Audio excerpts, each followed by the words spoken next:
Hey everyone, my name is Megan Skidmore, and this is the Beyond the Shadow of Doubt podcast. My purpose in creating this podcast is to bring the traditionally taboo topic of doubt and asking questions out of the shadows and to peel back the layers of shame surrounding them and shed light and insight on this topic.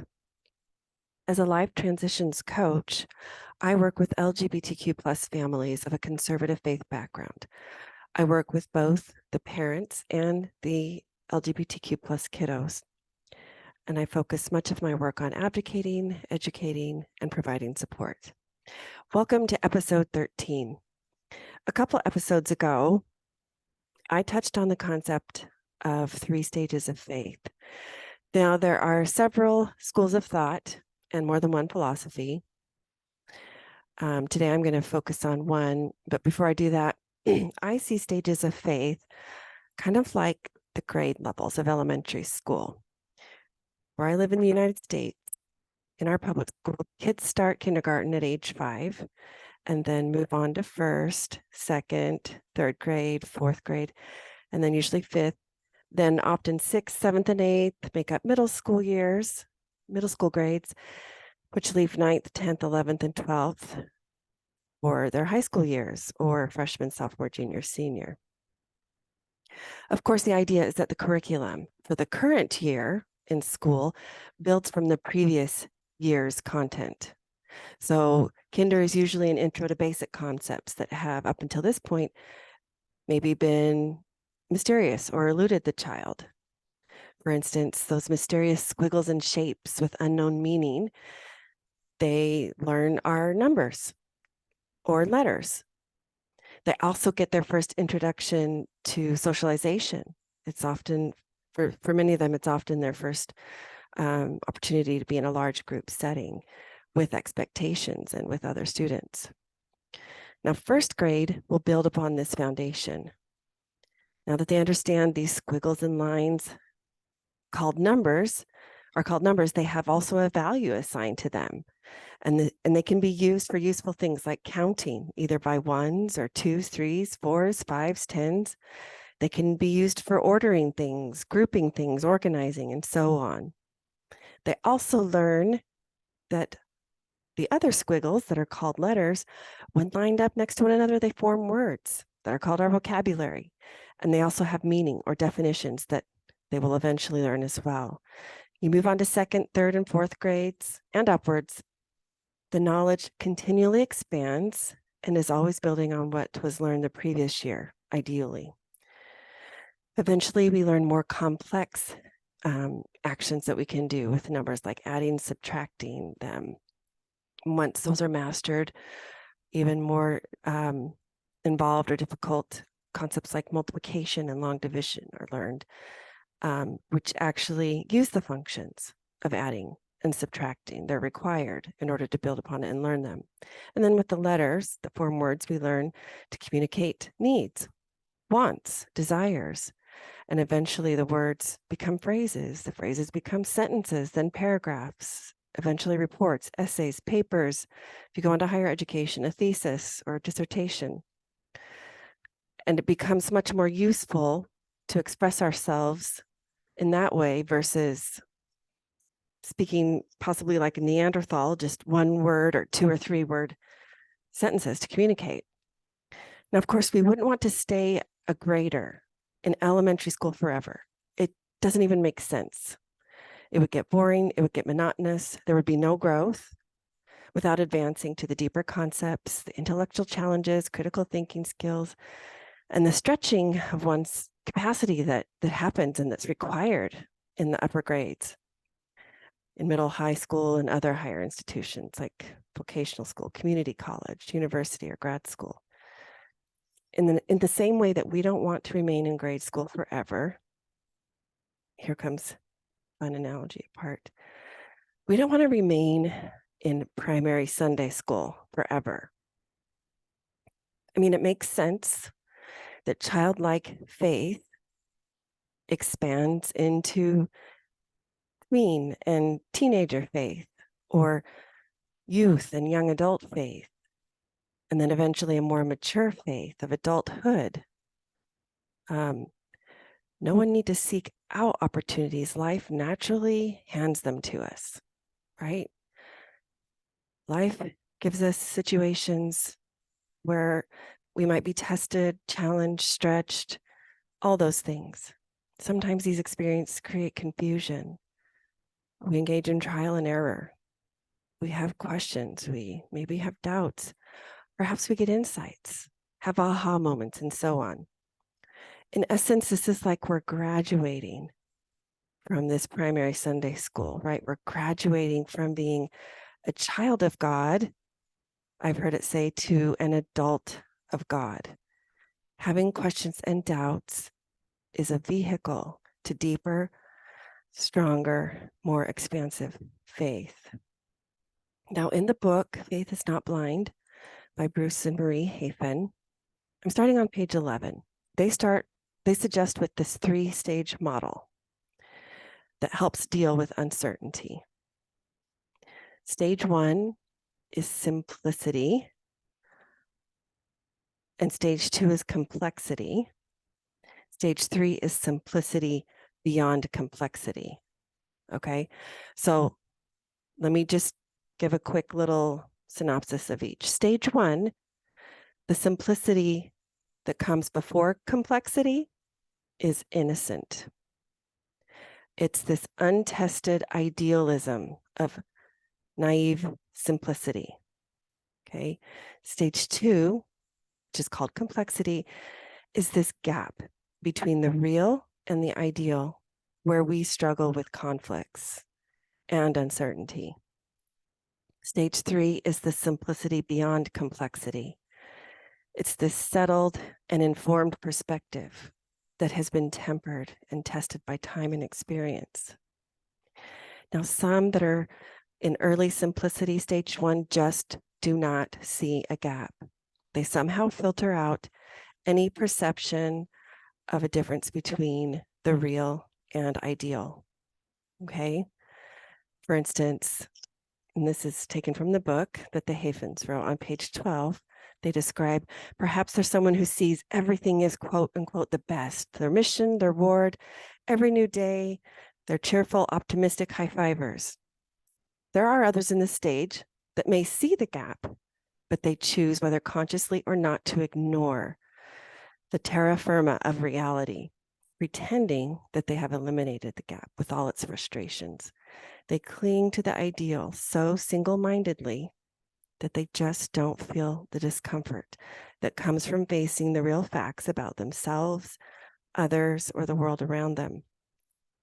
For them, perhaps the gap asks questions that are just too raw, pushing them into a sense of denial that filters out painful realities. They continue, when we don't see the gap, or we focus only on the ideal while blocking out the real, our perspective lacks depth. If this is our paradigm, faith can be both blind and shallow because it lacks awareness and careful thought. And these limitations can keep us from extending our roots into the soil of real experience deeply enough to form the solid foundation needed to withstand the strong winds of adversity. And that right there is quoting a scripture from LDS scripture of Book of Mormon, Alma 32, 37, and 38. Let me emphasize what they say. Growing deep roots requires that we learn to work through uncomfortable realities. So to go a little bit deeper, in stage 1, the inexperienced person seems to have all the answers, but may not yet know many of the questions. And this is continuing on page 13 of the book. In stage 1, faith is blind because it lacks awareness of reality. In stage 2, that same person can have all of the questions, but few of the answers. Also in stage 2, faith is still blind if it sees complexity as the end of the journey of faith. And I quote from the Hafens, the ability to acknowledge ambiguity is an important step in our spiritual development and not a final form of enlightenment. It is only the beginning. Moving on to page 14. The best response to the gap of uncertainty is to keep growing into stage 3, where we don't just see the real and the ideal, we also hold on to each perspective with eyes and hearts wide open, looking through this lens of this simplicity that is beyond complexity. Stage 3, we can take action, even when we wish we had more evidence before deciding what to do. Quote, the choice to be believing at this stage is very different from mere blind obedience. It invites us to use these tools, education, having a critical mind, coupling them with our confidence in the ideal so we can improve the status quo and not just criticize it. Call it informed faith, end quote. I believe, this is me speaking now, that this is when cognitive dissonance can be the greatest. When we don't feel we have control over our faith journey, or we feel we have limited information and we're not able to exercise informed faith. Now, going back to my grade school analogy, what does that have to do with any of this? The first stage of faith simplicity is like when we're learning that the squiggles and lines represent numbers and letters and that we can use them to count, to represent a value, or to create words that have meaning. This is what prepares us for what's next. The second stage, complexity, could be likened to the use of the knowledge of these numbers to learn addition and subtraction, or the understanding of words to create phrases, sentences, paragraphs, and so on. The third stage, which is simplicity beyond complexity, could be compared to learning multiplication tables and long division.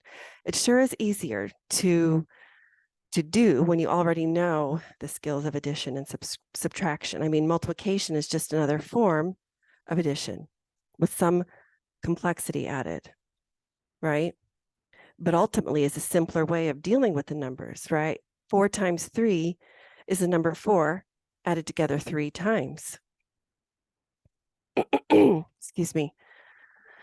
And then, of course, there's higher math of geometry, algebra, trig, and so on. Now, we don't have to stay indefinitely in the space of adding the number 4 3 times in a row on our fingers or perhaps on an abacus or written out on paper. That was surely an important starting place, but it is not all there is. Just think if Einstein had stuck to, the basics, addition and subtraction only, I would venture to guess we probably wouldn't have much of his contributions, like the theory of relativity, for instance. So hopefully you can see this connection. The spiritual knowledge and understanding that we gain early on in and throughout our journey has its place, a very important one, but it is not all there is. And as I mentioned before, questions and doubts are vehicles to a greater, more expansive faith. You can give yourself permission to define how you approach your spiritual growth. You get to create the relationship that you want in regards to your faith journey. And this is true regardless of your faith of origin, your culture, family, race, gender, sexual identity, ethnicity, creed, community, and so on. It lies within each of us to connect with the divine, God, the universe, Allah, or however you refer to the higher power. It lies within each of us to create an authentic connection, one that speaks to us and reminds us of our inherent worth. I'm going to close here. Before wrapping up, I want to remind you that I'm a proud member of the Dialogue Podcast Network at dialoguejournal.com/podcast network. The Dialogue Podcast Network features shows by Latter-day Saints who wish to bring their faith into dialogue with the larger stream of world religious thought and with human experience as a whole, and to foster artistic and scholarly achievement based on their cultural heritage. Also, I am currently creating a pilot hybrid group coaching program for LGBTQ+ parents. By pilot, I mean it's in the test phase. By hybrid, I mean that it will be a combination of group coaching, individual coaching, and weeks where I invite guests to speak to the group. I will simultaneously be going through a trauma certification program to enlarge my skill set as a coach and deepen my ability to be able to process with my clients. So I would love and appreciate your help as I go through the program. It's a win-win. Those who are involved in my hybrid pilot group will get the benefit of trauma coaching as well if desired or needed. So let's learn and grow together. For a limited time, I'm also offering a complimentary 6-session package for Q+ teens or young adults to coincide with the trauma certification. Please shoot me an email for more information about either. hello@meganskidmorecoaching.com. Feel free to send questions or comments about today's episode to the same email, or if you prefer to visit in person, click the Work With Me button at the top of my website to schedule a chat. Your first is always complimentary with no strings attached. My website is meganskidmorecoaching.com. While you're there, don't forget to subscribe to get my free 20+ page LGBTQ+ resource guide for families. Thank you so much for joining me today. Until next time.